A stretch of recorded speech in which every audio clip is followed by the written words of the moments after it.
NFL के बारे में थोड़ा मुझे बताइए कि कैसा क्या इसकी स्थापना कब हुई और यहाँ पे कैसे क्या चल रहा है, कनेक्शन कैसे क्या गैस लाइन पे। अच्छा, सपोज दैट आपका कोई ट्री लगा है, कोई पौधा लगा है और वो जिस तरीके से लगाना चाहिए था वो नहीं लगा, गलत तरीके से लगा। क्या बोलेंगे उसको? वो आगे बढ़ेगा, उसका इंक्रीजमेंट तो होगा ही नहीं।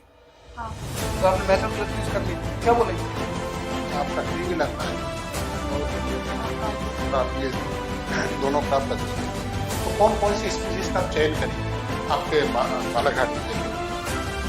बागवानी में आपने कटाई कराई, पर जो मलबा बचा वेस्ट बचा, उस वेस्ट को फॉरेस्ट्री में स्पेशल वर्ड यूज किया जाता है, क्या बोलते हैं? आप एक नर्सरी के इंचार्ज हैं आपके आपके डिपार्टमेंट में, तो सर्टिफाइड नर्सरी किसको बोलेंगे आप? ये नर्सरी जो है सर्टिफाइड नर्सरी है। सर्टिफाइड नर्सरी क्या होगी?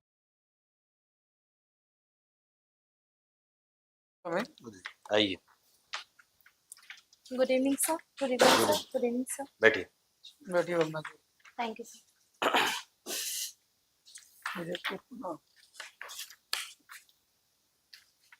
Okay Bhavna ji, yes sir. Sahariya tribe से आती हैं। Yes sir.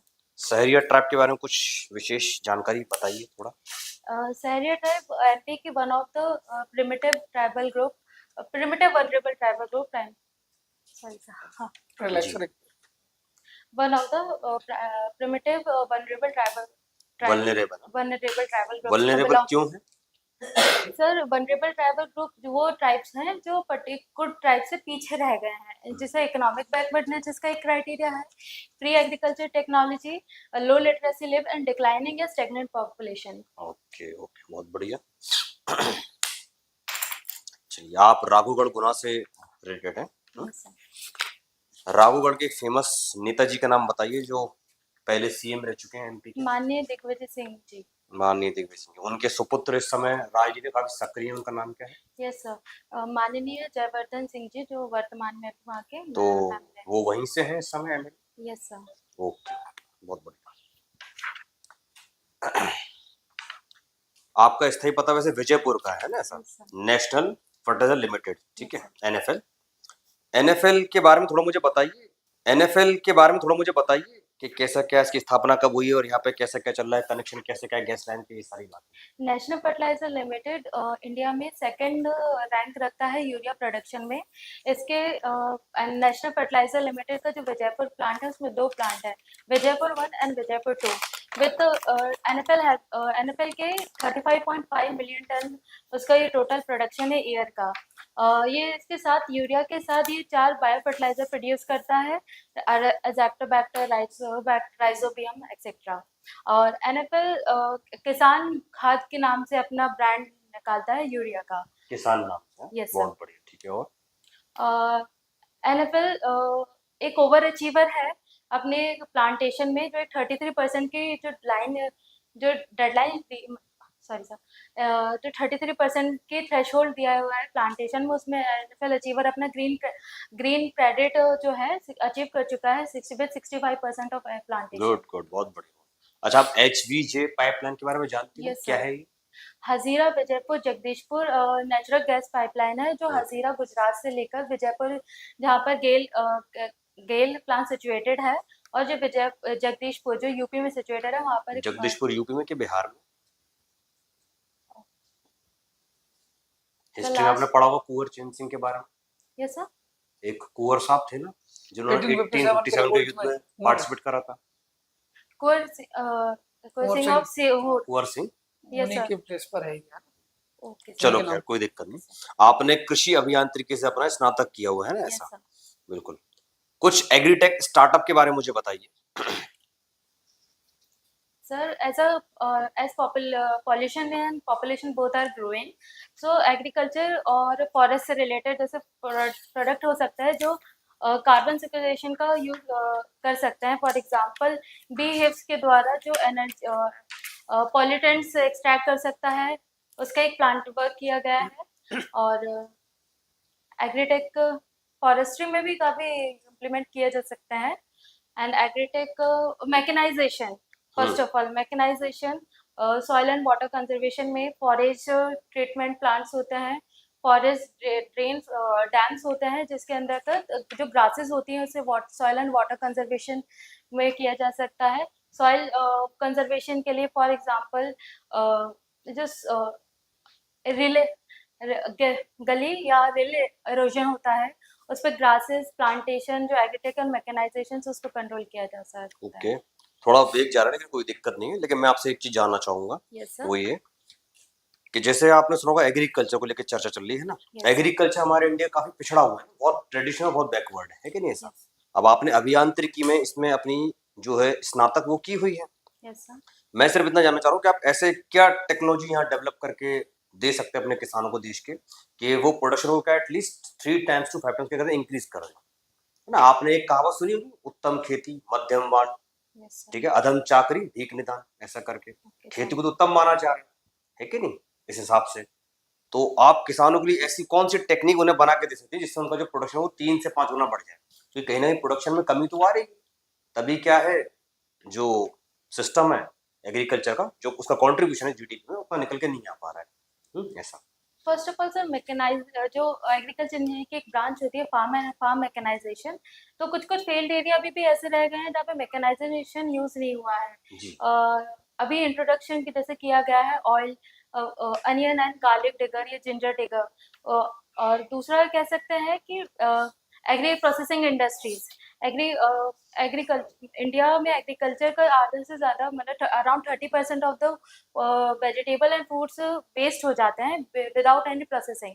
सो फूड प्रोसेसिंग इंट्रोड्यूस कर सकते हैं हम।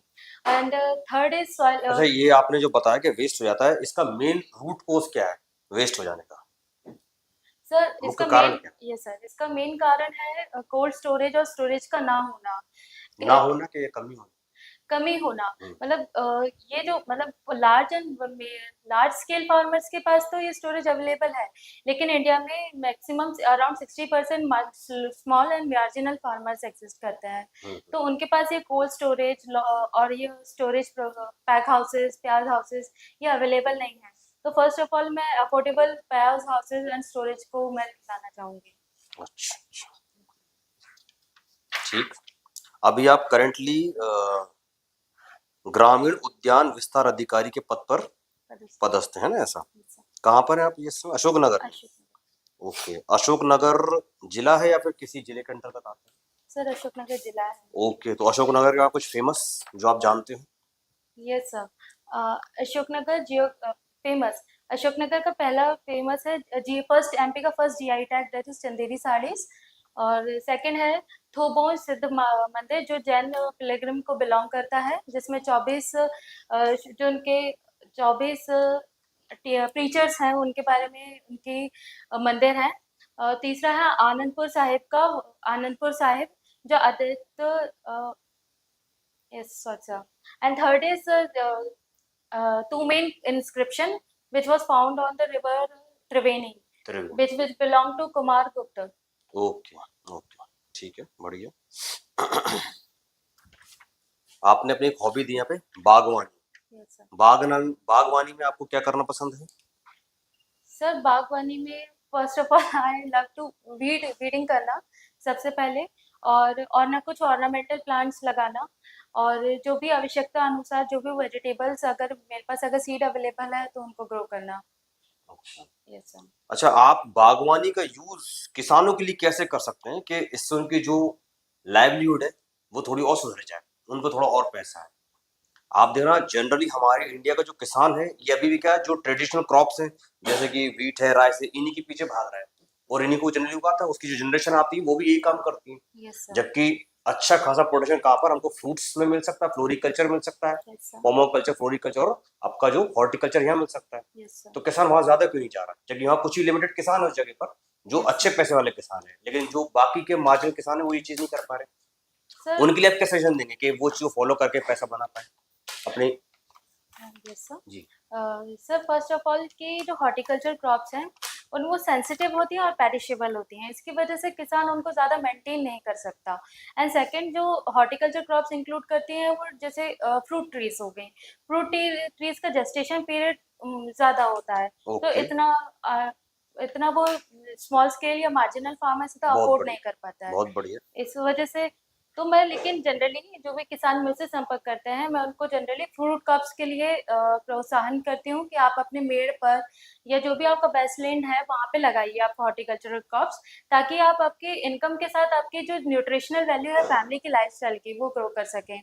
और जो हमारे जो हॉर्टिकल्चर डिपार्टमेंट की कई स्कीम्स का फायदा जो लो और मार्जिनल फार्मर्स के लिए, कुछ स्कीम्स के नाम आप बताइए, आपने जैसा बताया। Yes sir, mission for integrated horticulture development के अंतर्गत सब्जी क्षेत्र विस्तार के विस्तार में जो स्मॉल और मार्जिनल फार्मर्स के लिए 55% तक सब्सिडी दी जाती है, जिसके कभी कभी अगर गवर्नमेंट उसमें सीड, उसके जो ट्रीटमेंट के लिए INM इंटर न्यूट्रिएंट मैनेजमेंट के IPM दी जाती है, और उसको किसान को तरह तरह मतलब टाइम टू टाइम ड्यूरेशन पर उनको ट्रेनिंग दी जाती है कि वो कैसे सब्जियों को लगाएं, उनको कैसे वैल्यू करें।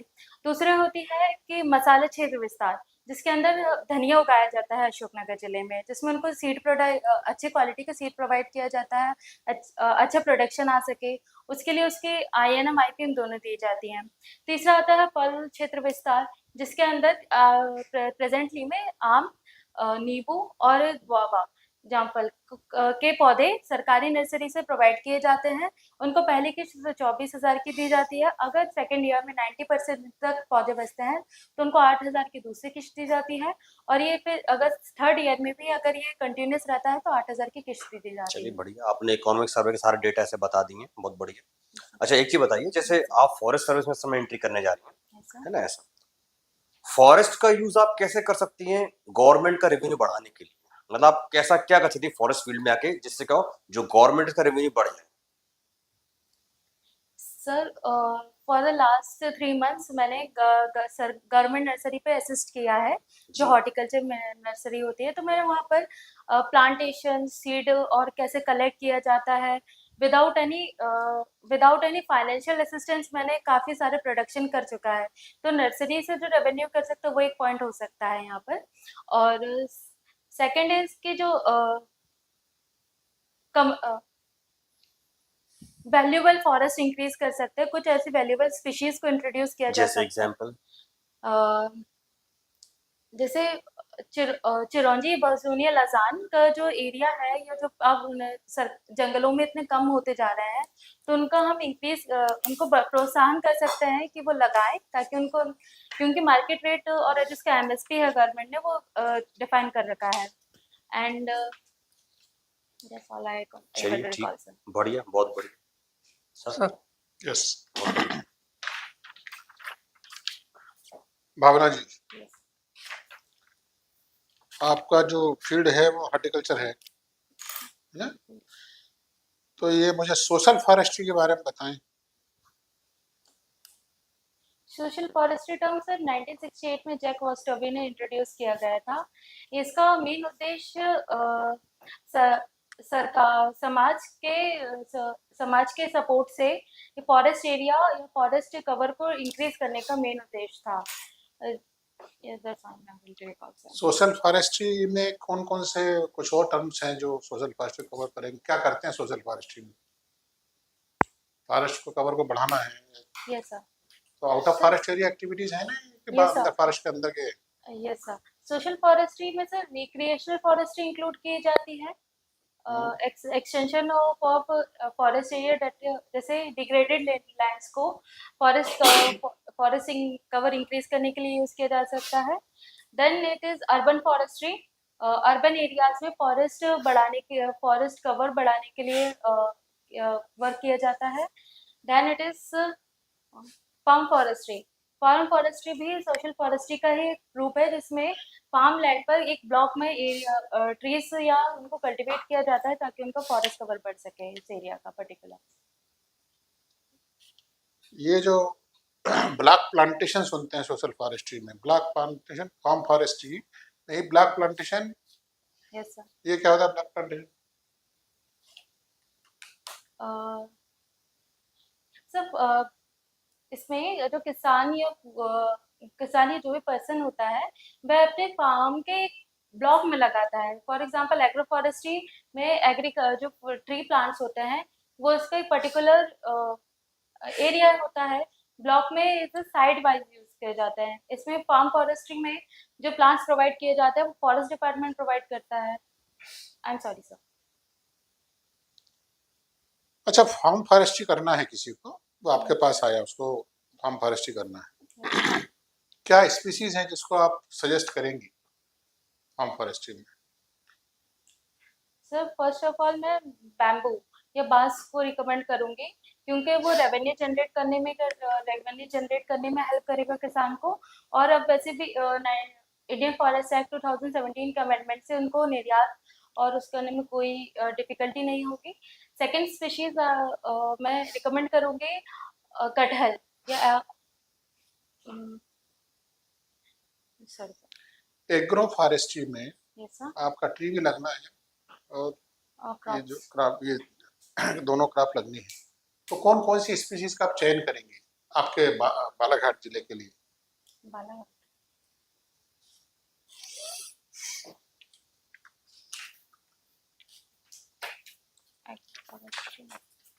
एग्रो फॉरेस्ट्री एग्रीकल्चर भी करना है, उसको फॉरेस्ट्री भी करना है, Yes, sir, स्पीशीज yes, का sir. नाम पूछा मैंने। Sorry sir. अच्छा, हाइड्रोपोनिक क्या होता है? Sir hydroponic is soilless agriculture. इसमें जो वाटर एक सिस्टम बनाया जाता है जिसमें लेटरल्स और मेन लेटरल्स होती हैं, जिसमें जनरली लीफी वेजिटेबल्स को ग्रो किया जाता है। जिसमें जो वाटर होता है वो ट्रीटेड वाटर होता है, जिसमें मिनरल्स विटामिन इंक्लूडेड किए जाते हैं। Without soil yes farming sir, ना? Soilless farming. अच्छा, राइपनिंग सेंटर क्या होता यस सर। है? राइपनिंग हाउस, राइपनिंग सेंटर आपके डिपार्टमेंट का है? Yes sir. Sir ripening centres होते हैं जहाँ पे इथाइलिन जैसे गैसेस का यूज फूड प्रोसेसिंग से पहले जो कुछ फ्रूट्स जो कच्चे रह गए हैं या जिनका लाइफ साइकिल कंप्लीट नहीं हुआ होता है, उनको प्रोसेसिंग स्टेज पर लाने के लिए जो राइपनिंग की जाती है उसको राइपनिंग सेंटर बोलते हैं। मोटा मोटा क्या होता है, कौन सी गैस यूज होती है इसमें? इथाइलिन। है जी? इथाइलिन। और अगर वो पाउडर डाल के पका दे तो क्या नुकसान? एमसी एक जो प्रोडक्ट होता है मिथाइलिन सी, वो भी यूज किया जाता है, बट पहले अपीयरेंस उसका डिफर हो जाएगा पाउडर डालने से। Ethylene gas natural gas, sorry sir. Okay, सेब है, सेब में खुशबू आती है, वो कौन सा क्या है जो खुशबू का एसेंस जो आता है ना, वो कैसे आता है? तो थोड़ा केमिस्ट्री साइड में घुस गए है? नहीं, कोई चलिए, आपको, आप एक नर्सरी के इंचार्ज हैं आपके यहीं पर, आपके डिपार्टमेंट में, तो सर्टिफाइड नर्सरी किसको बोलेंगी आप कि ये नर्सरी जो है सर्टिफाइड नर्सरी है? सर्टिफाइड नर्सरी क्या होगी? एक्रेडिटेड नर्सरी है ना? यस क्या सर। होती है? सर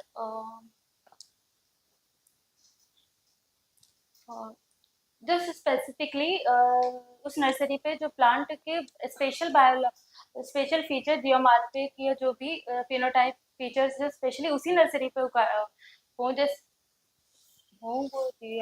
एक्रेडिटेड नर्सरी कहलाएगी, है ना? ये Yes. सुना तो है ना शब्द? Yes, sir. यस। एक्चुअली आप क्लियर तो हो, लेकिन थोड़ा समझ के बता पाएंगे, ठीक है, चलेगा। प्लस ट्री क्या होता है, इतना और बता दो। Yes sir. प्लस ट्री, धन वृक्ष। No sorry. ओहो, रीजनरेशन की टेक्नोलॉजी क्या क्या तरीके हैं? प्लांट्स में रीजनरेशन लाना है हमको, तो क्या क्या तरीके हैं? फर्स्ट बाय सीड हाँ, regeneration by seed, then it is coppice method, coppice use की जा सकती है, और pollarding pollarding by root suckers and stump plantation. Plantation हो गया है तो। सही सर। हाँ, और बताइए, रनर क्या होता है? Yes sir. Runner, yes sir, yes sir.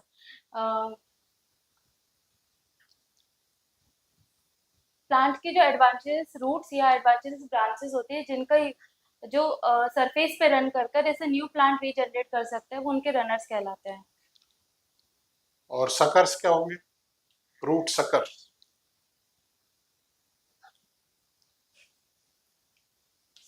कोई बात नहीं, मुझे इतना ही पूछो। भावना जी, Yes, sir. बागवानी आपका हॉबी है। Yes, sir. बागवानी में कुछ पौधे होते हैं इनको बोलते हैं जे रूट या L root trees. Yes, sir. क्या होती है? एक आप रिपीट करेंगे क्वेश्चन? जे रूट ट्री या L root trees. Aerial root trees, okay. L root, L J English word है ना? and L. Sorry sir. अच्छा, सपोज दैट आपने कोई ट्री लगाया, कोई पौधा लगाया और वो जिस तरीके से लगाना चाहिए था वो नहीं लगा, Yes, गलत तरीके से लगा दिया, yes, sir. क्या बोलेंगे उसको? वो आगे बढ़ेगा, उसको आपको इंक्रीजमेंट तो होगा ही नहीं, हाँ, तो आपने मेथड गलत यूज कर लिया, क्या बोलेंगे? सर। इन्हीं को बोलते हैं जे रूट ट्रीज, जो गलत तरीके से लगा दिए जाते हैं, ओके है सर, ना? चलिए, थैंक यू सर। बागवानी में आपने कटाई कराई, यस सर। फिर जो मलबा बचा, वेस्ट बचा, हम्म, उस वेस्ट को फॉरेस्ट्री में कुछ स्पेशल वर्ड यूज किया जाता है उसके लिए, क्या बोलते हैं उसको? या फिर एग्रीकल्चर करते हैं हम, तो एग्रीकल्चर में वेस्ट बचता है, हाँ, आपने प्रोडक्शन निकाल लिया पूरा अपना, अब जो वेस्ट बचा उसके लिए कुछ वर्ड यूज करते हैं, वो वर्ड मुझे बता पाएंगे? सर स्टबल यूज करता है। स्टबल, जो पराली बच जाती है। नहीं, stubble पराली के लिए आप agriculture। बता रहे हो, मैं तो सारी चीजों के लिए बोल रहा हूँ। बागवानी में कुछ भी वेस्ट बचता है, पर्टिकुलर उसके लिए तो यूज नहीं करा ना। जैसे बागवानी में आप करवाते हैं कुछ भी, Yes, sir. तो कुछ वेस्ट बचता ही है, उसको क्या कहते हैं? स्लैश कहते हैं उसे, Yes, sir. Slash, Okay. है ना? Slash. चलो कुछ सिंपल सिंपल पूछते हैं ना। ये जीटीआर वर्ड सुना है आपने? Green tree reservoir. हाँ, sorry sir. और सिंपल पूछते हैं, 1997 में आपका डेट ऑफ बर्थ ईयर है ना? Yes, sir. 97th अमेंडमेंट मुझे बता पाएंगे आप कॉन्स्टिट्यूशन का? I am not able to recall this answer. अच्छा, एसटी से बिलोंग करते हैं आप, है ना? Okay, sir. शहरिया, Yes, sir. शहरिया ट्राइब्स की कुछ कल्चरल चीजें मुझे बताइए, कुछ फोक डांसेस हैं, Yes, sir. कौन कौन से हैं? सर दुल्दुल घोड़ी, लहंगी, रागिनी, ये 3 मेन है। बाकी इसके अच्छा, शहरिया के अलावा मुझे भील ट्राइब का बताइए। भील में एक गरबी, भील का गरबी,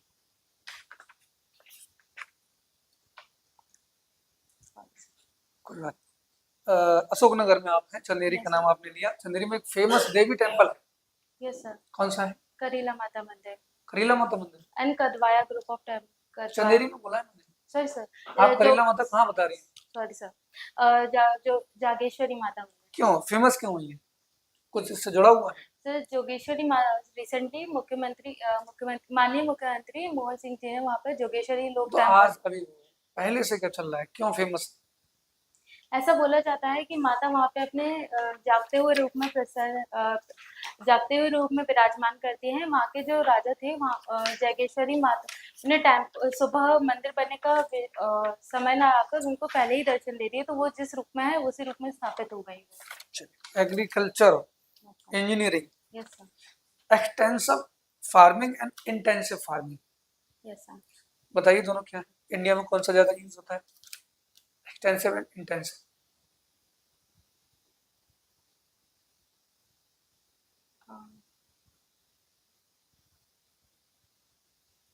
इंटेंसिव में जो कैपिटल और जो वर्क फोर्स रहता है वो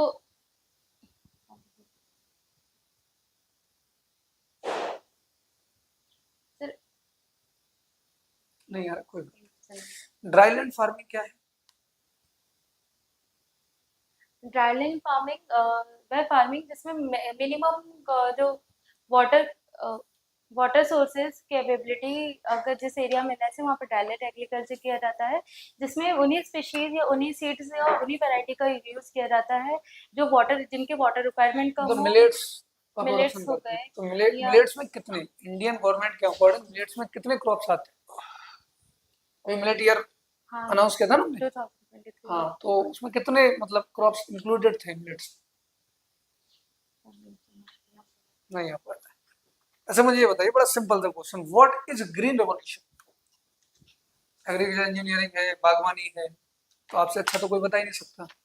इन 1 और 2 line what is green revolution? Objective मत बताइए, Yes, sir. है क्या मुझे इतना बताइए। To revolutionize the Indian agriculture, introduction of the high yield variety seeds was introduced to reboost the production. That's it, only high variety seeds, green revolution हो जाएगा। Uh, 3 basic factors हैं, 3 elements हैं, okay, sir. अगर 3 को mix करेंगे तो green revolution होगा। 1 आपने बता दिया, high variety seeds. Yes, sir. Second one is, third one is use of maximum fertilizers maximum fertilizer. And Irrigation, maximum irrigation. Maximum. Then फिर क्या होगा आपका? robust and green production. Revolution हो गया। Okay, sir. अभी सेकंड ग्रीन रेवोल्यूशन क्या आया था? 2.0 ग्रीन रेवोल्यूशन 2.0 Yes, sir. क्या था? उसमें मेन फोकस हॉर्टिकल्चर क्रॉप्स पे दिया अच्छा गया। पहले पे चलते हैं। फर्स्ट ग्रीन रेवोल्यूशन हुआ, उसका मैक्सिमम प्रॉफिट किन क्रॉप्स को मिला? सर वेस्टर्न यूपी एरिया में वीट को मिला, वीट, और पंजाब में वीट और राइस दोनों को मिला। अच्छा पंजाब में वीट को या राइस को मैक्सिमम उसका बेनिफिट मिला। Yes, अब उसके लॉन्ग टर्म कुछ नेगेटिव इम्पैक्ट्स आ रहे हैं पंजाब में, Yes, sir. क्या है वो? सबसे पहला है sir decrease in the production, total production. Second is बहुत व्हाई सारे डिक्रीज क्यों हो रहा है? व्हाई? सर सॉइल का भी थ्रेशोल्ड लेवल होता है कि वो इतना मैक्सिमम प्रोडक्शन दे सकती है। और सेकंड है क्या थ्रेशोल्ड लेवल, क्या रीजंस क्या है? कुछ तो चेंज हो रहा होगा ना सॉइल में, सर कुछ लेयर वगैरह में चेंज हो रहा है, कंटिन्यूस यूज की वजह से उसका जो टेक्सचर और जो स्ट्रक्चर हो सकता कुछ है। सॉल्टी लेयर आ रही है, मुझे वो नाम दे दीजिए बस कि इस रीजन से उसका प्रोडक्शन लेस हो रहा है। इतना मैंने आपको बता दिया। ऊसर सॉइल जो डेवलप, क्या बोलते हैं उसको? ऊसर सॉइल। नो, ये कुछ और वर्ड यूज होता है जो उसके ऊपर एकदम White सॉल्ट की लेयर आ cast. जाती है ना। वाइट कास्ट जो रहता है, चलिए ये एल्कलाइन। ठीक है, कोई बात नहीं। सिल्वीकल्चर क्या है? Silviculture is art and science of growing tree crops. Art and science of growing tree crops. Tree crops. Jawaharlal Nehru university से पास आउट हैं हम। Yes sir. नेहरू जी को बोला जाता है maker of modern India. Yes sir. Why? कोई 5 रीजंस बताइए इसलिए Nehru ji maker of modern India. 5 उनके इंपॉर्टेंट फंक्शनिंग बता दीजिए कुछ। Introduction of hydrological projects in India. उन्हें मल्टीपर्पज डैम्स को टेम्पल ऑफ डेवलपमेंट कहा गया है। सेकंड इज उनके एग्रीकल्चरल एक्सपेक्ट्स, जो एग्रीकल्चर प्रोडक्शन में जो इंडिया को एक रोबस्ट करने में ग्रीन रेवोल्यूशन उनका एक main- ग्रीन रेवोल्यूशन उनका उन्होंने नहीं बेस नहीं बनाया मतलब था। Base but okay Okay. Sir. Third one is industrial revolution, for example industrial revolution, but is मत कीजिए नहीं ना। It's okay okay sir. Development या robust formation of industries. establishment of industries. Okay sir. Then next 3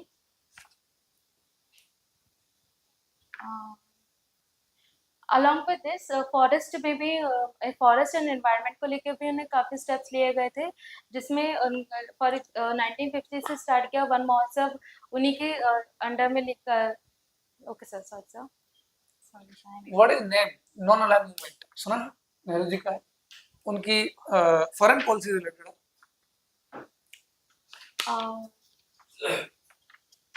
ये पंच, sorry. चलिए that's it. Okay, interview is over okay, thank है you. ना। चलिए फीडबैक ले लीजिए, फीडबैक बैठ जाइए। बैठ जाइए। मेरी तरफ से कुछ ओके हैं, बाकी सर आप बता दीजिए क्या है। ठीक है, सारी चीजें लगभग हम्म, अप्रोक्सीमेट। बस थोड़ा सा मुझे लगता है कि आप थोड़ा जल्दबाजी में रहती है बस इतना यस सा सर, था। Okay sir. ना, पॉज लेते हैं फिर नहीं आए एकदम, आप एकदम बोलते बोलते फिर आपको लगता है यार मैं गलत बोल दिया या मैं गलत डायरेक्शन में चली गई, ऐसा होता है। हाँ सर। ऐसा हो रहा है ना, इसको थोड़ा सा कंट्रोल करिए। बाकी नॉलेज आपका ठीक है, डिलीवरी ठीक है आपकी, ओके सर। आई कांटेक्ट भी ठीक है, बॉडी जेस्चर पोस्चर भी ठीक है, कोई ज्यादा इशू नहीं है। मार्क्स कितने आ रहे हैं सर एक्चुअली मुझे मैथ्स में? आइडिया नहीं है, मैंने 124 अटेम्प्ट किए हैं, 80 तक मुझे पता सही है। लास्ट में अटेम्प्ट कम होने की वजह से मैं उनको एनालाइज कैलकुलेशन तो किया होगा अप्रोक्सीमेट इतना, 5 नहीं कर 10 पा प्लस रही। माइनस सर मैं 80 क्वेश्चंस का आंसर है सही, वो 80 से 124 के बीच का जो क्वेश्चन का गैप है उसके एनालिसिस नहीं इतना कर लंबा गैप? मतलब सब अटेम्प्टेड क्वेश्चन का है, बाकी मुझे इसमें भी 50% अप्रॉक्स सही है जहाँ तक तो कितना कैलकुलेट करके मान ली? सर मैं 250 लेकर चल रही हूँ। 250 ना? हाँ। ठीक है, मार्क्स आपको इंटरव्यू में अच्छे मिलेंगे। थोड़ा सा बस इस चीज़ को कंट्रोल करिएगा, है ना? पॉज ले लीजिए एकदम, फिर आंसर तभी करिए जब आप उस पर कॉन्फिडेंट, ओके गलत डायरेक्शन नहीं पकड़ना। बाकी सारी चीज़ें आपकी अच्छी हैं, स्माइल अच्छी है, बनाए रखिए, है ना? चलिए बेस्ट ऑफ लक। 35 मिल जाएंगे, 40 से 45 तक ले जा सकते हो। अभी अभी इंटरव्यू में 35 मार्क्स मिल जाएंगे। सर जैसे आपने नर्सरी के बारे में से क्वेश्चन पूछे, तो मतलब मैं कहाँ से पढ़ूँ ना नर्सरी नर्सरी नहीं, जैसे गार्डनिंग से आपने जो क्वेश्चन पूछे। नहीं, एक्चुअली ये आपसे इसलिए पूछा गया क्योंकि आप उस फील्ड में पोस्टेड है इसीलिए, ना, इसीलिए आपसे पूछा है ना? थोड़ा और आपको ज़्यादा जानकारी एक्शन है नहीं है, उसके तो बारे थोड़ा टर्मिनोलॉजी आप पढ़ लीजिए, यस इससे सर, रिलेटेड टर्मिनोलॉजी मिल जाएगी। आपने जैसे फॉरेस्ट्री पढ़ा हो यस तो उसके अंदर ये टर्मिनोलॉजी है, आप एक बार उसको अच्छे से देखेंगे तो मिल जाएगा। कब इंटरव्यू आपका? 5 दिसंबर। हाँ, तो अभी है ना, Time, 7 डेज है आपके पास, पढ़ लीजिए थोड़ा सा। बाकी नॉलेज आपका बढ़िया है, कोई इशू नहीं है। अगर 2-4 क्वेश्चन नहीं भी आते हैं तो कोई इतना बड़ा इशू नहीं होता। 100% आंसर्स नहीं दे सकते ना, यस सर, आप 80 to 90% आंसर करें दैट्स सफिशिएंट, यस सर। है ना? फार्म फॉरेस्ट एग्रो फॉरेस्ट की स्पीसीज याद करिए थोड़ा थोड़ा। टाइप्स ऑफ फॉरेस्ट्री पर ध्यान दे लीजिएगा। तो सर जैसे अगर आपने बालाघाट का जैसा क्वेश्चन पूछा मुझसे कि कौन सी अगर फॉरेस्ट्री में, तो सर मतलब कैसे मैं लगा रहे हैं वहाँ पे चावल बोते हैं, चावल लगाते हैं ना, किन्नौर, तो मेड़ पे क्या लगाते हैं चारों तरफ? मेड़ पे उसको, मेड़ को रोकने के लिए भी कुछ तो रोकने के लगाते लिए हैं ना, है ना? हाँ। वो है बांस बोल सकते हो, क्योंकि उसको बंधान को रोकने के लिए नहीं तो ढह जाएगा ना वो। Yes sir. और क्योंकि चावल के साथ में तो वो पानी में डूबो ना, हाँ, डूबा हाँ। रहता है फसल, तो उसके साथ में कुछ अगर लेते हो तो सर जैसे टर्मिनेलिया अर्जुन बोल सकते हैं। हाँ, अर्जुन मतलब बहुत लगता है ही नेचुरली। Okay sir. सर धानुश्री के बारे में पूछा था आपने, तो उसका आंसर क्या क्या है? चीज? धानुश्री बोला था शायद कौन आपने। सा? नहीं, प्लस 3 बोला था। Plus three. Three, plus tree, ओहो, प्लस ट्री वो होता है जिससे हम उत्तम गुणवत्ता का बीज प्राप्त कर सकते हैं। और प्लस ट्रीज को ओके सर। के कुछ पैमाने फिक्स कर रखे हैं कि ये कैरेक्टर अगर किसी पेड़ में हो तो ये प्लस ट्री है। तो प्लस ट्री को आप नेट पे देखोगे मिल जाएगी, सर मैंने वो वर्ड नहीं सुना था इसलिए। Plus tree, okay sir. धन वृक्ष, ओके सर, नेट पे है। ठीक है सर। चलिए best of luck. Thank you sir. Good luck Bhavna ji. Thank you so much sir.